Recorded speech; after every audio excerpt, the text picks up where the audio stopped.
नमस्कार, स्वागत है आपका डे न्यूज में और दिन भर की तमाम अहम खबरों के साथ मैं हूं आरती सिंह। आगे बढ़ने से पहले आइए नजर डालते हैं आज की खास खबरों पर। चौर में युवक का शव मिलने से इलाके में सनसनी, परिवार वालों ने जताई हत्या की आशंका।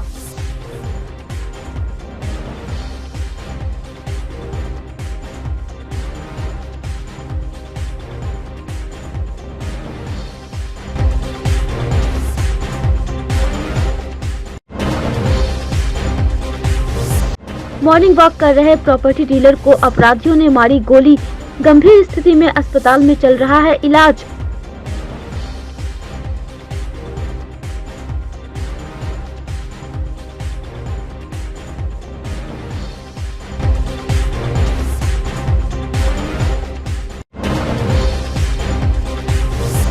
और आई हॉस्पिटल कांड के आरोपी को सजा दिलाने की मांग को लेकर राष्ट्रीय जनजन पार्टी के नेताओं ने अस्पताल के बाहर दिया धरना।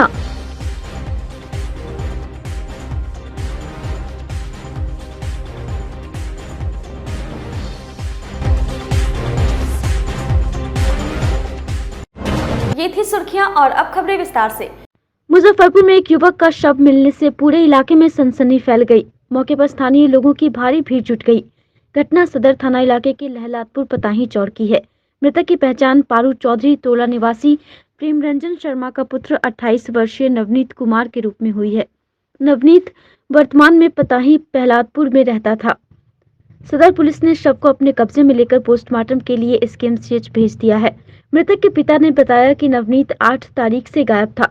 पिता ने हत्या की आशंका जताई है। पुलिस भी प्रथम दृष्टया इसे हत्या ही मान रही है। पुलिस की माने तो नवनीत आर्म्स एक्ट में पहले भी जेल जा चुका है।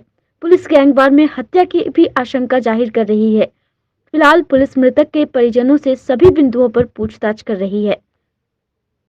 रास्ता पर हम कर्जा में थे, सब्जी खरीद रहे थे पेठिया में, तो अभी हमको फ़ोन गया है तो जाने हैं कैसे से डेड बॉडी पड़ा हुआ है। हम कहेंगे ठीक है, देखते हैं कैसा क्या है। लेकिन उसका कितने दिनों से गायब था घर से? 8 तारीख के। पुलिस को सूचना दिए थे आप? पुलिस को 2-3 दिन में हम सोचे थे, आज विचार हो रहा था आज बिहार में कि नहीं आएगा तो सूचना दिया जाएगा। ज्ञात नहीं, अब तो पहचान हो गई है। यहीं पे ये 99 था ना करके जो खोजे थे, ये स्मार्ट गाड़ी का, और नवनीत नाम इनका है। पहले तो पहचान हुई, हम लोग जस्ट इंक्वेस्ट शुरू किए, तब तक उनके पिताजी आ गए। उन्हें पहचान किया उनके पुत्र की ये लाश है। 8 तारीख को कहीं कह के गया था कि यहाँ आ जाएंगे, ऐसा। प्रथम दृष्टया से क्या प्रतीत हो रहा है? अभी पूरी तरह से इंक्वेस्ट नहीं हुआ है, लेकिन यहाँ पे आने के बाद ये संभावना ज़्यादा है कि वो मर्डर ही है, क्योंकि वहाँ जाने का कोई उद्देश्य नहीं है। मुजफ्फरपुर में अपराधियों का मनोबल कम नहीं हो रहा है। 4 दिन पूर्व कांटी में प्रॉपर्टी डीलर की गोली मारकर हत्या कर दी गई थी, जिसमें पुलिस का हाथ अब भी खाली है। तो वहीं दूसरी ओर शनिवार की सुबह मॉर्निंग वॉक पर निकले प्रॉपर्टी डीलर रामकिशोर चौधरी उर्फ टुनटुन चौधरी को बाइक सवार अपराधियों ने गोली मारकर घायल कर दिया। घटना सदर थाना क्षेत्र के जगन्नाथ पताही स्थित एक कॉलेज के समीप घटी। वे अपने घर से महज 1 किलोमीटर की दूरी पर मॉर्निंग वॉक कर रहे थे। इसी दौरान बाइक सवार 2 अपराधी आए और उन्हें गोली मारकर भाग निकले। गोली उनके पेट में लगी है। गोली चलने की आवाज सुनकर आसपास के काफी लोग घटनास्थल पर पहुंच गए। प्रॉपर्टी डीलर खून से लथपथ होकर सड़क पर गिरकर कराह रहे थे। फौरन उन्हें बैरिया स्थित मां जानकी हॉस्पिटल में भर्ती कराया गया। इधर घटना की जानकारी मिलने पर गांव से काफी संख्या में लोग हॉस्पिटल पहुंच गए। इससे गहमा गहमी का माहौल बन गया। बताया गया कि प्रॉपर्टी डीलर के भाई संजय चौधरी पैक्स अध्यक्ष हैं। इधर घटना को लेकर स्थानीय लोगों में पुलिस के खिलाफ जमकर आक्रोश है। पुलिस गश्ती पर लोग सवाल उठा रहे हैं। कह रहे हैं कि अगर पुलिस सही से अपना काम करेगी तो आपराधिक घटनाएं नहीं होंगी। बताया जा रहा है कि प्रॉपर्टी डीलर प्रतिदिन मॉर्निंग वॉक करने जाते हैं। इसका अपराधियों को पूर्व से पता था। आशंका जताई जा रही है कि सुबह से बाइक सवार अपराधी रेकी कर रहे थे और घाट लगाकर इंतजार कर रहे थे। जैसे ही प्रॉपर्टी डीलर पर नजर पड़ी, अपराधियों ने उन्हें गोली मार दी। इधर घटना की जानकारी मिलने के बाद सदर थाना की पुलिस हॉस्पिटल में पहुंची। लोगों का आक्रोश भी झेलना पड़ा, हालांकि समझाकर सभी को शांत करा दिया गया। वहीं पुलिस की प्रारंभिक जांच में आशंका जताई जा रही है कि जमीन से जुड़ा कोई विवाद होगा, जिसके कारण यह घटना घटी। रिटर्न हो रहे थे घर की तरफ। जी। मधुबनी वाले रोड है, पताही चौक से पहले जो है से बाइक से 2 आदमी जा रहा था मधुबनी की तरफ। अच्छा। पीछे वाला निकाल के चलाया, हमको समझ में नहीं आया क्या कर रहा है, गोली मार दी। बड़े से कोई दुश्मनी भी था क्या? नहीं, हमको तो नहीं बुझा रहा है, हम ऐसे प्रॉपर्टी डीलिंग का काम करते हैं। क्या नाम हुआ आपका? राम किशोर चौधरी, ऐसे टुंटू चौधरी के लोग के नाम से लोग जानते हैं। घर कहाँ पे हो? जगन्नाथ पता है। सुबह टहलने रोजाना की तरह जैसे रोज जाते हैं वैसे आज भी गए थे। सुबह डेली का रूटीन था, आए हैं तो एकदम से सब सो ही रहा था, आए तो बोले हैं कि उनको गोली लग गया। तो फिर सब लेकर हॉस्पिटल पहुँचे हम लोग। क्या करते हैं? ज़मीन के व्यापारी, ज़मीन खरीद बिक्री का काम। किसी से दुश्मनी की कोई आशंका? ऐसा तो कोई आशंका नहीं है, क्योंकि उसी कोई ऐसा लड़ाई झगड़ा कभी हुआ नहीं है। आपको उम्र के? हम इनके छोटे लड़के हैं। मॉर्निंग गश्ती में थे तो हमको सूचना मिली कि पताही जो हाई स्कूल है उसके बगल में एक व्यक्ति को गोली लगा है। तो अभी व्यक्ति तो ठीक हैं, उनका नाम टुनटुन चौधरी है। स्वस्थ बताया जा रहा है कि 2 मोटरसाइकिल सवार थे, ये मॉर्निंग वॉक में थे, तो उसी समय इनको टहल रहे थे, उसी समय गोली मार के वो भागा है मधुबनी 4 लाइन की तरफ। मुजफ्फरपुर में एक बार फिर से बाप बेटी का रिश्ता तार तार हो गया है। एक पिता ने अपनी 13 साल की मासूम बच्ची के साथ रेप किया। बच्ची चीखती चिल्लाती रही, जान बख्शने की मिन्नत करती रही, लेकिन दरिंदे ने उसकी एक नहीं सुनी। बच्ची ने इस पूरी घटना को अपनी मां को बताया। इसे लेकर घर में जमकर बवाल हुआ। पीड़िता ने अपनी मां के साथ महिला थाना पहुंचकर शिकायत दर्ज कराई है। पुलिस ने मामले में त्वरित कार्रवाई करते हुए आरोपी पिता को गिरफ्तार कर जेल भेजने की कवायद में जुटी है। घटना मुशहरी थाना इलाके की है। पीड़िता ने बताया कि उसके पिता ने उसके साथ 2 बार रेप किया है। पहली बार तो वह लोक लाज के कारण चुप रह गई थी, उसे धमकी भी दी थी। शुक्रवार की रात घर में कोई नहीं था, उसकी मां मायके गई थी। रात को उसके पिता नशे की हालत में घर आए, उसे बुलाया और पास बिठाया। इसके बाद गलत हरकत करने लगा। पीड़िता ने इसका विरोध किया तो उसके साथ मारपीट की। इसके बाद रेप करने लगा। वह चिल्लाने लगी तो मुंह दाब दिया और जान से मारने की धमकी दी। वह अपने दरिंदे पिता के चंगुल से छूटने के लिए हाथ पैर मारती रही, लेकिन वह असफल रही। घटना के बाद पीड़िता ने अपनी मां को कॉल कर पूरी जानकारी दी। शनिवार को वे लोग आए। इसके बाद थाने में शिकायत दर्ज कराई गई। इधर थानेदार ने बताया कि आरोपी पहले बस में कंडक्टर का काम करता था। पूर्व में वह एक आपराधिक मामले में मुशहरी थाना से जेल भी जा चुका है। वर्तमान में वह कोई काम धंधा नहीं करता था, नशा पान भी करता था। घटना के बाद इलाके में सनसनी फैली हुई है। फिलहाल पीड़िता को पुलिस अभिरक्षा में रखा गया है। मारपीट करते थे, हो गया। और फिर क्या तुम आरोप क्या लगाइए? बलात्कार का। क्या करते थे, क्या बोलते थे, आते थे क्या बोलते थे? तो मेरे लगन सुतेगी, ये करेगी, वो करेगी बोलते थे। कितना बार बोला है? ये लगा के 2 बार। उनको कुछ किए भी हैं तुम्हारे साथ? हाँ। गलत किए हैं? हाँ। तो विरोध नहीं किए? चिल्लाई नहीं? हाँ, चिल्लाए तो मुँह जाप दिए। कौन है तुम्हारे? कौन? वो जो पकड़ाए हैं? पापा। पापा हैं? दारू भी पीते थे? हाँ जी, मुशहरी थाना क्षेत्र की घटना है। मुशहरी थानाध्यक्ष महोदय द्वारा सूचना दी गई महिला थाना को कि 13 वर्ष की पीड़िता आई हुई है। उसको हमने तत्काल जाके उसके ऊपर कार्रवाई की। पीड़िता के लिखित आवेदन के आधार पर कार्रवाई की गई। आरोपित को गिरफ्तार किया गया है। आरोपी कौन है? आरोपी पीड़िता के पिता है। क्या बच्ची आरोप क्या लगाई है? बच्ची ने अपने पिता के ऊपर बलात्कार का आरोप लगाया है। पिता गिरफ्तार है? हाँ जी, पिता गिरफ्तार है। क्या नाम है उनका?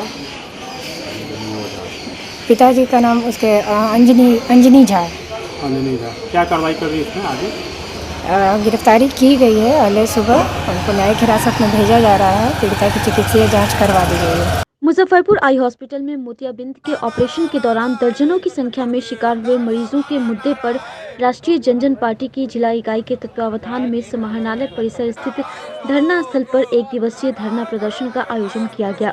धरना प्रदर्शन के दौरान पार्टी के नेताओं ने जमकर नारेबाजी की और मुजफ्फरपुर आई हॉस्पिटल में विगत 21 से 25 नवंबर 2021 तक हुए मोतियाबिंद के ऑपरेशन से अंधेपन का शिकार हुए मरीजों को मुआवजा देने और ब्रह्मपुरा थाने में दर्ज प्राथमिकी में नामजद अभियुक्तों को अविलंब गिरफ्तार करने की मांग की।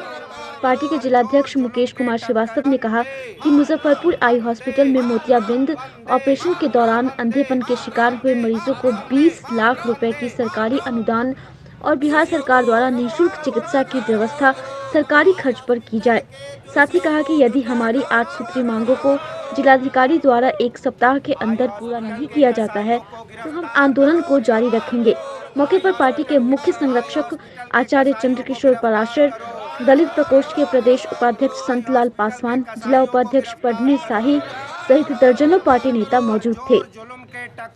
आई हॉस्पिटल में जो हृदय विदारक घटना हुई थी, जिसमें दर्जनों लोगों की आँख की रोशनी चली गई थी, उसी के उपलक्ष्य में यह धरना दिया गया है। और हम मांग करते हैं अपने जिला प्रशासन से और बिहार गवर्नमेंट से कि जिन लोगों की आँख की रोशनी चली गई है उनको 20 लाख रुपए का मुआवजा दिया जाए और दोषियों पे कार्रवाई हो और जल्द से जल्द गिरफ्तारी। जिन लोगों के ऊपर हमने FIR किया है उन लोगों की गिरफ्तारी और इनको जिनके आँख अंधे हो गए हैं उनको 20 लाख का मुआवजा का मांग करते हैं अपने बिहार सरकार और जिला प्रशासन से। मुजफ्फरपुर आई हॉस्पिटल में विगत 21 से 25 नवंबर 2021 तक जो मोतियाबिंद के ऑपरेशन हुए, जिसमें सैकड़ों की संख्या में लोग अंधेपन के शिकार हो गए हैं और उनकी आंखों में इतना संक्रमण हुआ है कि दर्जनों लोगों की आंखें निकालनी पड़ी है। इसी मुद्दे को लेकर आज 8 सूत्री मांग को लेकर हम लोग जिला समाहरणालय पर धरनारत हैं और एक मांग पत्र हम लोगों ने जिला अधिकारी को दिया है, जिसमें हम लोगों ने मांग किया है कि जो CS के ये अनुशंसा पर जो प्राथमिकी दी गई है ब्रह्मपुरा थाना में, उसमें अन्य लोगों का नाम भी जो सरकारी तंत्र से जुड़े हैं, जिन्होंने निगरानी में लापरवाही की, जैसे मुजफ्फरपुर के कमिश्नर जो पदेना अध्यक्ष भी हैं आई हॉस्पिटल के, स्वास्थ्य समिति जिला स्वास्थ्य समिति के अध्यक्ष जो पदेना जिला अधिकारी भी हैं, स्वास्थ्य समिति के सचिव जो पदेना CS हैं, इस तरह आधे दर्जन लोगों का नाम उसमें शामिल किया जाए। दूसरा हमारी मांग है कि इन सारे जिनके आँख निकाले गए हैं उनको आई हॉस्पिटल से हर्जाना लेकर किसी भी देश के आई बैंक से आंखें खरीद कर और उनको आंखों का प्रत्यारोपण किया जाए। जितने भी मरीजों को ये क्षति हुई है, प्रत्येक मरीज को सरकारी अनुदान 20 लाख रुपया दिया जाए और जिन लोगों पर प्राथमिकी है उनमें से किसी पर अभी तक कोई गिरफ्तारी नहीं हुई है, उन सब के सब लोगों को गिरफ्तार किया जाए। कोरोना वायरस की तीसरी संभावित लहर ओमिक्रॉन ने देश में दस्तक दे दी है। देश के कई राज्यों में मामला सामने आने के बाद हर जगह अलर्ट जारी किया गया है। तीसरी लहर की आशंका भी जताई जा रही है। इस बीच उत्तर बिहार की लाइफलाइन SKMCH में ऑक्सीजन की आपूर्ति को ठीक करने के प्रति स्वास्थ्य विभाग संवेदनशील नहीं दिखाई दे रहा है। SKMCH में लाइसेंस और तकनीकी कर्मचारियों की कमी से ऑक्सीजन प्लांट चालू नहीं हो पा रहा है। SKMCH में ऑक्सीजन प्लांट के लिए कोलकाता की कंपनी लिंडे ने 20 KL क्षमता की एक टंकी उपलब्ध कराई है। दूसरी टंकी उपलब्ध कराने की कवायद चल रही है। प्लांट को चालू करने के लिए नागपुर स्थित petroleum and explosive safety organisation से लाइसेंस देने की प्रक्रिया चल रही है। लाइसेंस में विलंब से प्लांट चालू नहीं हो पा रहा है। इस मामले को लेकर पूछे जाने पर DM प्रणब कुमार ने बताया कि सदर अस्पताल सहित सभी PSC में ऑक्सीजन कंसंट्रेटर पर्याप्त मात्रा में उपलब्ध है। अतिरिक्त ऑक्सीजन के लिए प्लांट लग चुका है। लाइसेंस मिलते ही वह भी शुरू कर दिया जाएगा। तीसरी लहर आई भी तो ऑक्सीजन की कमी जिले में नहीं होगी। बिल्कुल जितने भी PSC हैं सभी जगह हम लोगों के पर्याप्त संख्या में ऑक्सीजन कंसंट्रेटर हैं।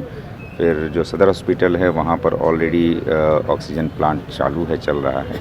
SKMCH में भी ऑक्सीजन प्लांट बनकर तैयार है और उसमें अनुज्ञप्ति प्राप्त होती है, वहाँ प्रारंभ कर दिया जाएगा। छात्र राजद के पूर्व प्रधान प्रदेश महासचिव चंदन यादव द्वारा मगध विश्वविद्यालय से भी बड़ा घोटाला बिहार विश्वविद्यालय के कुलपति डॉक्टर प्रोफेसर हनुमान प्रसाद पांडे द्वारा किए जाने के आरोप लगाए जाने के बाद कुलपति ने प्रेस वार्ता कर बताया कि उनके ऊपर कुछ आरोप लगाए गए हैं, जिसकी सच्चाई वह बताना चाहते हैं। उन्होंने कहा कि एक आरोप उन पर लगाया गया है कि वह उत्तर प्रदेश के हैं और इसीलिए उत्तर प्रदेश की कंपनी को फायदा पहुंचाने के लिए वहां की कंपनी को प्रश्न पत्र और प्रमाण पत्र छापने का टेंडर दिया गया है।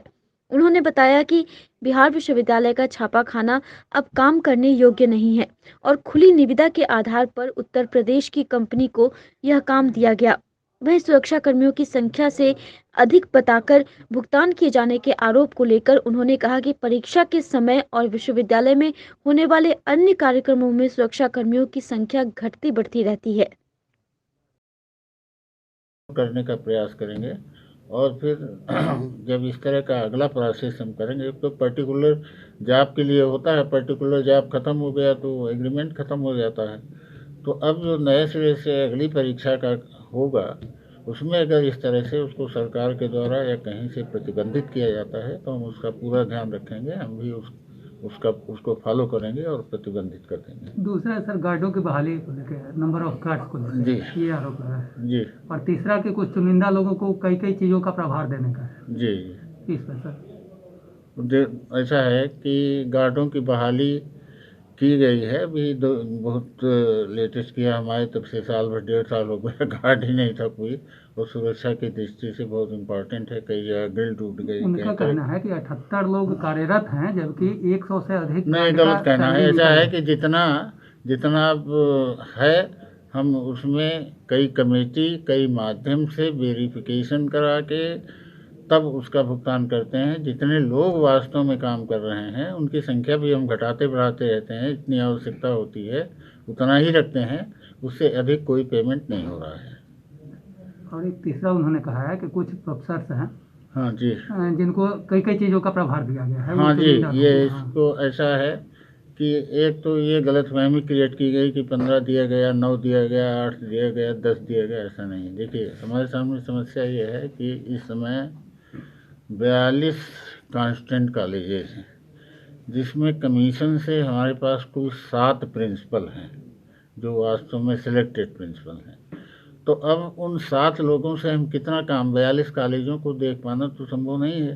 तो ऐसी स्थिति में वरिष्ठता के आधार पर या विश्वविद्यालय का अधिकारी होने के नाते किसी न किसी को प्रभार देके तो काम चलाना ही पड़ेगा, अनटिल और अनलेस जब तक कि शासन से या कमीशन से परमानेंट प्रिंसिपल नहीं आ जाते हैं।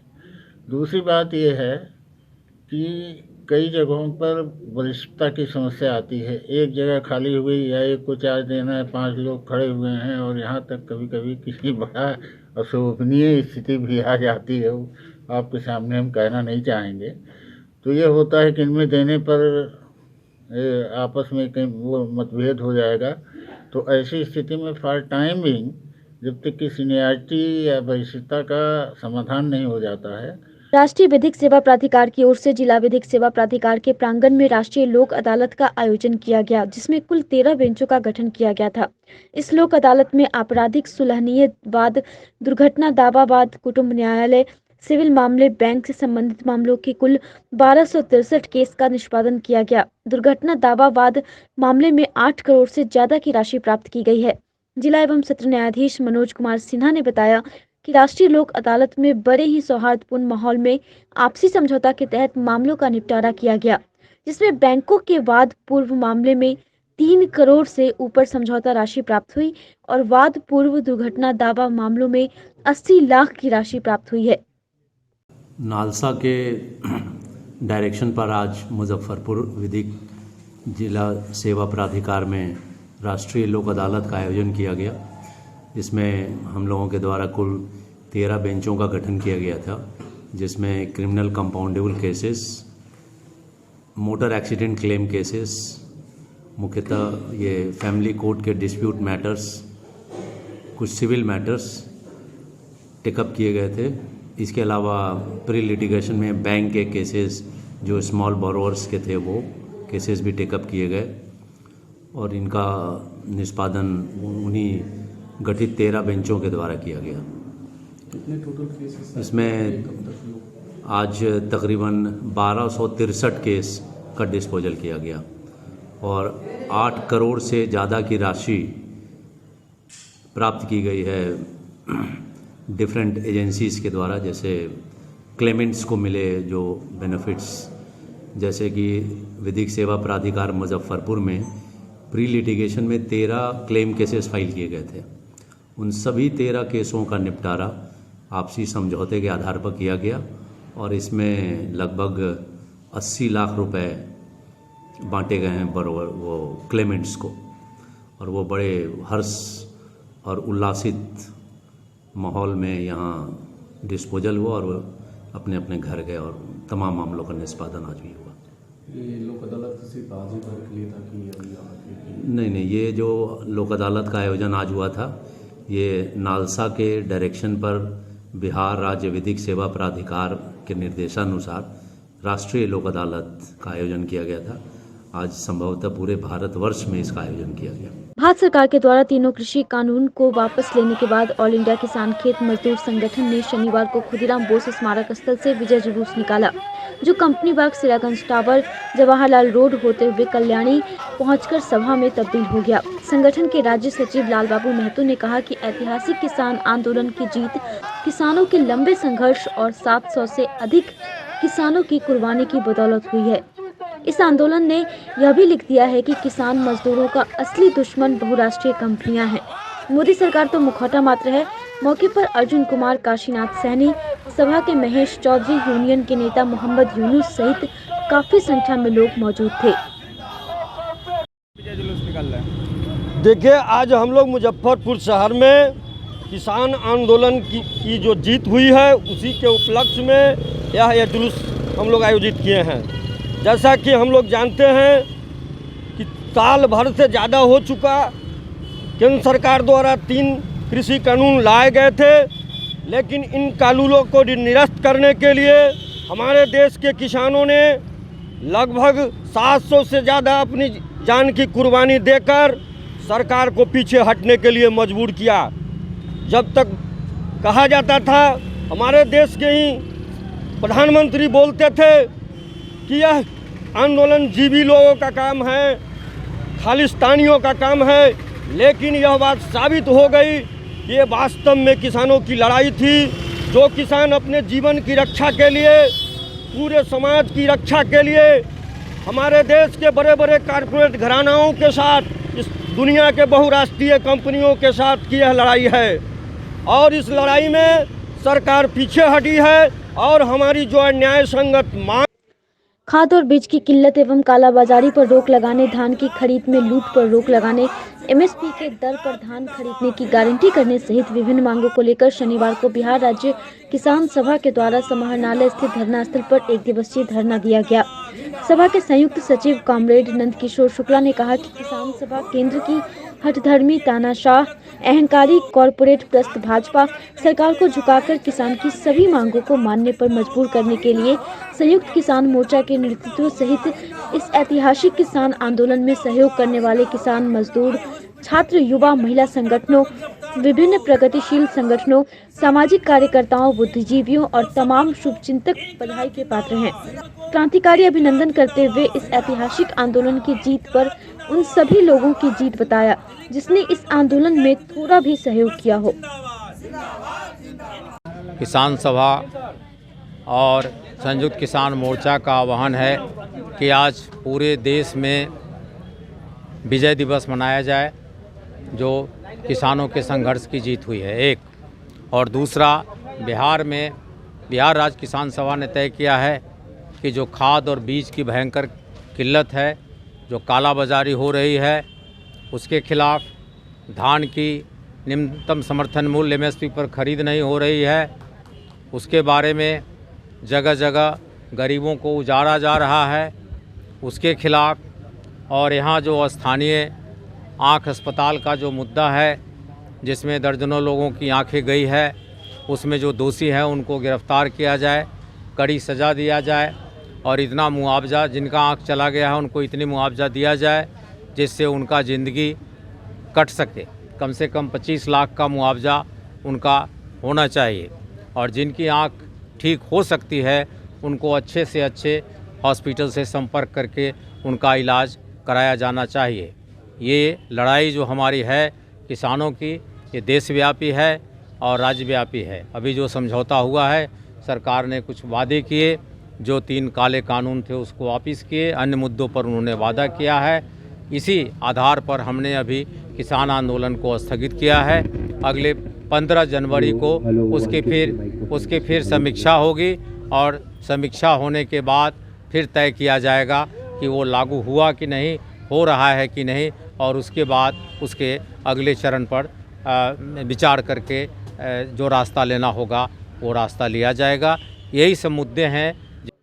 तमिलनाडु के कुन्नूर में हुए हेलीकॉप्टर हादसे में सीडीएस जनरल बिपिन रावत, उनकी पत्नी और भारतीय सेना के 11 वीर जवानों के निधन पर पूरा देश गमजदा है। भारत का हर देशवासी उन्हें अपनी श्रद्धांजलि अर्पित कर रहा है। इसी क्रम में शनिवार को हिंदू युवा वाहिनी बिहार प्रदेश के तत्वावधान में मंदिर समिति के प्रदेश अध्यक्ष महंत अभिषेक पाठक एवं प्रदेश उपाध्यक्ष अभिषेक राज के द्वारा पुरानी बाजार स्थित श्री राम जानकी मंदिर में श्रद्धांजलि सभा का आयोजन किया गया, जिसमें सभी ने उनके चित्र पर पुष्प चढ़ाकर श्रद्धा सुमन अर्पित किया। मौके पर संगठन के तिरहुत प्रमंडल प्रभारी चुन्नू चौधरी, मंडल उपाध्यक्ष सोनू राज चौहान, आकाश चौधरी सहित दर्जनों सदस्य मौजूद थे। हिंदू युवा वाहिनी बिहार प्रदेश मुजफ्फरपुर की ओर से ये हमारे देश के वीर सपूत का जो वो हादसा हुआ है, उसमें हम लोगों ने पूरा युवा टीम मिलके हिंदू युवा वाहिनी का उनको श्रद्धांजलि दिए हम लोग, और अपना बाल मुड़वा के एक देशभक्त के लिए, और इससे ज़्यादा हम कर भी कुछ नहीं सकते हैं, इसलिए हम लोग अपना बाल मुड़वा के और इनको श्रद्धांजलि दिया, भावपूर्ण श्रद्धांजलि दिया। ये देश के लिए बहुत बड़ा एक क्षति है, जिसको मैं बयान नहीं कर सकता हूँ अपनी शब्दों से। ये देश के लिए बहुत बड़ा एक क्षति है, जो कि इन हम लोगों का जो श्रद्धांजलि हो इन तक पहुँचे, और भगवान अपने शरण में इनको जगह दें, और ऐसा फिर कोई सपूत तैयार हो जो मेरे देश के लिए लड़े और देश के लिए रहे, जिन्होंने बहुत ऐसा काम किया, सर्जिकल स्ट्राइक किया और देश के लिए बहुत ऐसा काम किया जो कि बता नहीं सकते, हम लोग अपने शब्दों से बयान नहीं कर सकते हैं। इसी के साथ जय हिंद, जय भारत। बुधवार को देश के पहले chief of defence staff general Bipin Rawat की तमिलनाडु के कुन्नूर क्षेत्र में हेलीकॉप्टर हादसे में आकस्मिक निधन पर शनिवार को बालाजी परिवार के द्वारा श्रद्धांजलि सभा का आयोजन किया गया, जिसमें वीर सपूते के निधन पर दुख का प्रकट करते हुए 2 मिनट का मौन एवं मोमबत्ती जलाकर उनकी आत्मा की शांति के लिए प्रार्थना किया गया। मौके पर बालाजी परिवार के अध्यक्ष अमरेंद्र कुमार अमर, मीडिया प्रभारी अभिषेक आर्य, आचार्य संजय शर्मा सहित दर्जनों लोग मौजूद रहे।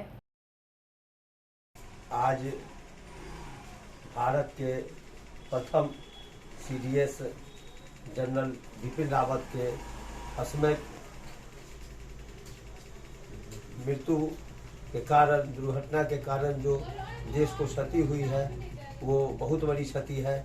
उनके साथ जो उनकी पत्नी और भी जो सैनिक शहीद हुए हैं, उनको बालाजी परिवार आज भावनीय श्रद्धांजलि अर्पित करने का काम कर रही है। जो हमारे लिए हर समय अपने जीवन के महत्वपूर्ण क्षण को सैनिक, जो देश के सिपाही हमारे लिए लगे रहते हैं, उनके लिए हमारा कर्तव्य बनता है कि कम से कम उनके इस आकस्मिक दुर्घटना पर उनको हम लोग शोक मतलब संतृप्ति को भगवान से 2 मिनट का मौन रख के बालाजी परिवार ने ये कार्यक्रम को आयोजित अपने कार्यालय में किया है। वार्ड नंबर 40 और सत्यनारायण मंदिर गली में जल जीवन हरियाली योजना के तहत पुराने कुएं का जीर्णोद्धार किया जा रहा है। मोहल्ले के लोगों का कहना है कि ठेकेदार के द्वारा न तो कुएं की उड़ाही की गई और न ही मानक के अनुसार काम किया जा रहा है। इसके विरोध में शनिवार को मोहल्ले के लोगों ने काम बंद करवा दिया। स्थानीय लोगों ने बताया कि कुएं को बगैर साफ किए ऊपर से सिर्फ दिखावे के लिए काम किया जा रहा है, जो गलत है। अगर कुएं को सही सफाई और उड़ाही न की जाए तो मोहल्ले के लोगों को बेहद परेशानी का सामना करना पड़ेगा। ये कुआं की सफाई 4-5 दिन से हो रही है। जब सफाई हुई थी तो बोला कि हम बाउंड्री वॉल पहले बनाएंगे, उसके बाद सफाई करेंगे। हमने मना किया कि बाउंड्री वॉल क्यों बनाओगे, पहले कुआं की सफाई होगी, उसके बाद ही तो बाउंड्री वॉल बनेगी। बोले नहीं, हमको उसी तरह का मतलब कि मिला हुआ है। और हम बोले कितना तुमको मतलब प्लास्टर करना है कुआं का, तो उसने बोला हमको 15 फीट प्लास्टर करना है कुआं का, जबकि उसने 1 फीट भी प्लास्टर नहीं किया कुआं का। और एक टोटल नाला का पानी आ रहा है, उससे नाला से भर रहा है। 2 सोख्ता की बात थी, सोख्ता नहीं बना है। बाउंड्री बोला था बनाएंगे, बाउंड्री नहीं बना है। बोला था घिरनी लगाएंगे, घिरनी नहीं लगी है। यही सब समस्या है। सबसे बड़ी समस्या कि इसकी कुआं की सफाई नहीं ढंग से हुई है। नीचे ईंटा वगैरह पूरा भरा हुआ, कम से कम 1 किलो ईंटा से ज़्यादा निकलेगा। बिहार सरकार के मुख्यमंत्री की जो परिकल्पना है कि जल जीवन हरियाली के तहत कुआं का जीर्णोद्धार किया जा रहा है, जो कि यह बहुत ही पौराणिक कुआं है और यहाँ पर से बगल में सिद्धनाथ के मंदिर होने के नाते इसका कुआं का बहुत ही प्रभाव है। यहाँ पर मरवाड़ी समाज के लोग जो है छठी पूजा करने के लिए आते हैं। अगल बगल में मटकोर पूजा होती है।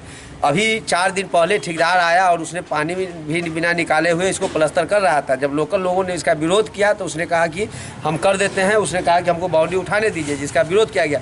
और रातों रात उसने मतलब नाला का बिना सफाई किए हुए, बिना प्लास्टर किए हुए, वार्ड पार्षद के सहयोग से उसने मतलब जो है रातों रात ये काम करके निकल गया है। और इसको जो है मतलब इस काम का क्वालिटी देख लीजिए कि यहाँ पर प्लास्टर होने के बावजूद सिर्फ बालू ही बालू नज़र आ रहा है। और इसके अंदर कम से कम सैकड़ों हड्डी का टुकड़ा पड़ा हुआ है, जो कि यहाँ पर खुला हुआ होने के कारण इसमें लोग जो है डाल दिया करते हैं, मतलब पन्नी में रख कर। डॉक्टर्स ऑन रोड अभियान के तहत शनिवार को किला मैदान मेहंदी हसन चौक पर doctor Kafeel Khan mission, smile foundation और इंसाफ मंच बिहार की ओर से निःशुल्क स्वास्थ्य शिविर का आयोजन किया गया। शिविर में डॉक्टर ब्रह्मानंद साहनी और इनकी मेडिकल टीम ने 170 मरीजों का मुफ्त में चेकअप किया और उन्हें मुफ्त में दवाइयाँ भी दी। इंसाफ मंच के उपाध्यक्ष सफर आजम ने बताया कि शिविर में निःशुल्क जाँच, इलाज के साथ ही कोरोना का टीका भी लोगों को दिया गया।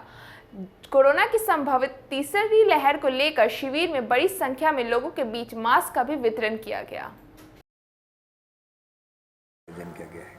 आज का जो आयोजन है वो doctors for you, doctors on road mission, smile foundation, doctor Kafeel Khan, Insaf Manch और डॉक्टर ब्रह्मानंद साहनी उनकी टीम के द्वारा आयोजित था। और इस आयोजन में 170 मरीजों को मुफ्त दवा, मुफ्त जांच किया गया है। और अब तक जो है वैक्सीनेशन कैंप, चूँकि इस इलाके में डोर टू डोर कैंपेनिंग हो रही है, तो ये यहाँ पर 25वां कैंप है। आज जो है लगभग 30 लोगों को अब तक जो है कोरोना का वैक्सीन दिया गया है। ये लगातार जो है हम लोग जो है प्रयास कर रहे हैं कि कोई भी आदमी जो अभी टीकाकरण किया आता है 18 साल से उम्र का ज़्यादा का, उनको जो है कोरोना की जो बीमारी महामारी है उसका सारा वैक्सीनेशन जो है हम लोग अपने स्तर से और doctors for you NASSCOM foundation की ओर से जो टीम है, जिसमें अभी संजू जी हैं, केशव कुमार जी हैं, विशाल जी हैं। शनिवार को शहरी प्राथमिक स्वास्थ्य केंद्र कन्हौली के द्वारा वार्ड नंबर 40 की पुरानी गुदरी में निःशुल्क स्वास्थ्य जांच शिविर का आयोजन किया गया, जिसमें लगभग 110 मरीजों का स्वास्थ्य परीक्षण करते हुए दवा दिया गया। साथ ही खून जांच, हीमोग्लोबिन, बीपी सहित कई जांच किया गया। मौके पर डॉक्टर मुकेश कुमार, डॉक्टर श्रुति कुमारी, कलेक्टर दीपक कुमार, आबिद हसन सहित कई अन्य कर्मचारी मौजूद रहे। वार्ड नंबर 40 में आप लोग क्या करने आए हैं? आज हम लोग शहरी प्राथमिक स्वास्थ्य केंद्र कन्हौली से हम लोग वार्ड 40 से पुरानी गुदरी में स्वास्थ्य कैंप लगाए हैं, जिसमें अभी तक 110 मरीज का इलाज हो चुका है। यहाँ पे जिसमें खून, ब्लड शुगर, हीमोग्लोबिन आदि का यहाँ पे जांच हुआ, जिसमें 2 डॉक्टर थे, डॉक्टर मुकेश कुमार, डॉक्टर श्रुति कुमारी, क्लर्क दीपक कुमार और ANM मेनका कुमारी, रोशन कुमार, आबिद कुमार और हसन और गौरव कुमार आदि लोग अपना अपना यहाँ पे उपस्थिति मौजूद थी। मुजफ्फरपुर के सदर अस्पताल में बासी व खट्टा खाना मिलने पर शनिवार को जमकर हंगामा हुआ। इसी दौरान अस्पताल में ICU में भर्ती मरीजों के परिजनों ने बवाल शुरू कर दिया। हंगामा होने पर थोड़ी देर के लिए अफरा तफरी की स्थिति बन गई। मामले को लेकर अमर सिनेमा रोड निवासी पीड़ित मधुकांत झा के बेटे शिवशंकर झा ने बताया कि उनके पिता पिछले कुछ दिनों से ICU में भर्ती हैं और शुरू में खाना ठीक मिला, लेकिन पिछले 8 दिनों से खाना खराब दिया जा रहा है। जो भी मरीज को खाना दिया जा रहा है वह बासी और खट्टा रह रहा है। शिकायत करने पर महिला कर्मी लड़ने को उतारू हो जाती है। 8 दिन से कहते कहते थक गए, जो खाना सही दीजिए, लेकिन वही दिन का खाना रात में देते हैं। बासी खाना रहता है, फेंकते हैं। रोज आलू सोयाबीन का सब्जी मिलता है और बासी रहता है, और कहते हैं तो ऊपर से लड़ने के लिए तैयार हो जाते हैं रात को। क्या डर होता है आप लोग बासी खाना खाने में? बासी खट्टा खट्टा रहता है, वो खाएंगे और हॉस्पिटल में और बीमार पड़ेगा आदमी। कौन भर्ती है? हमारे पिताजी भर्ती हैं। कितने दिनों से? हम 28 दिन से भर्ती हैं। आपके पिताजी के अलावा कितने मरीज भर्ती हैं? 3 मरीज और भर्ती है इधर ICU। वही खाना मिलता है? जी, सबको वही खाना मिलता है। कहीं शिकायत वगैरह नहीं किए आप लोग? उनको कहते हैं तो लड़ने के लिए तैयार रहते हैं। वो लेडी सब जो खाना देने के लिए आती है, सो सब क्या बोलती है वो लोग? जो नहीं, हम ताज़ा खाना, देखिए ताज़ा खाना की उसके सामने हम फेंके, रात में भी फेंके उसके सामने में खाना।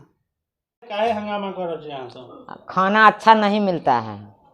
अब भी गेली है, रोटी लावे से % है, दम फूले वाला है, रोटी चावल खाए वाला नहीं है, रोटी दीजिए। तब की कहता है रोटी उटी नहीं मिलेगा, बोल उल के हुए 4 गो रोटी एक बार धरा दिया है। आइए कहा है कि कल से नहीं मिलेगा रोटी वोटी, जाइए नहीं मिलेगा खाना उना। हम कहलिए खाना उना नहीं मिलेगा तो ठीक है रखिए आप खाना अपन। आप लोग खाना बहिष्कार कर दिए, खाना नहीं चाहिए हमको। हाँ तो आइए 4 गो रोटी हुए, अब वो कहिए कल से नहीं मिलेगा। कल है खाना रोटी आलू के खाना खाए से और आदमी बीमार पड़ता है। हाँ तब बीमार पड़ते है वो तब खट्टा खट्टा सब्जी खाएगा और रोटी खाएगा वो और वाल भात, तो बीमारी आदमी।